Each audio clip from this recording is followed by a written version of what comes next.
Hello and नमस्कार। बहुत स्वागत है एक बार फिर से हमारे इस यूट्यूब चैनल पर आप सभी का। कक्षा 10 की गणित विषय की प्रश्नावली 1.1 के 3 सवाल हमने क्रम से हल कर दिए। अब हमारे सामने है ये क्वेश्चन नंबर 4। इसमें SCF 306 और 657 का SCF 9 दिया है और इनका LCM हमें पता करना है। तो हमने पिछले सवालों में आपको समझा दिया था LCM इंटू SCF। यहाँ लिख लेते हैं सॉल्व इक्वल दोनों संख्याओं का गुणनफल।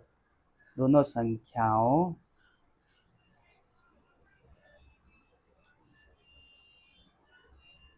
का गुणनफल। तो दी गई दोनों संख्या है उनका आपस में गुणा करेंगे तो वो LCM और SCF के गुणनफल के बराबर होगा। LCM और SCF का गुणनफल और दो संख्याएं अगर दी गई है तो उनका गुणनफल दोनों ही आपस में इक्वल होंगे। तो इस प्रकार LCM हमें पता नहीं है, SCF 9 देर का है और इस तरफ दोनों संख्या है 306 इंटू 657 हम रख लेते हैं। अब हमें पता क्या करना है, LCM ज्ञात करना है। तो LCM इस तरफ रख लेंगे और यहाँ पर 9 का गुणा हो रहा है। 9 को अगर दूसरे पक्ष में ले जाएंगे, पक्षांतरण जिसे कहते हैं कर देते हैं, इस तरफ गुणा होता है तो इस तरफ ये डिवाइड में भाग में चला जाएगा। सिंपल सी बात है।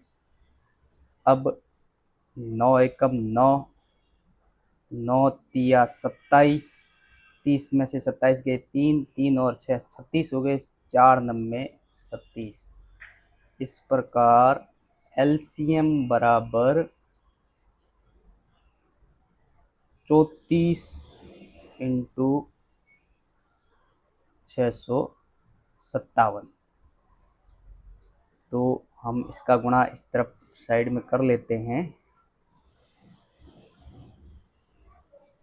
7 चौके 28, 4 पंजे 20 और 2 22, 24 और 2 600 के 24 और 2 26, मल्टीप्लाई 7 या 21, 15 और 2 17, 18 और 1 19, आपस में जोड़ लेते हैं 8, 3 13 का 3, 9 और 2 11 और 1 हासिल का 12, 1 और 1 हासिल का 2।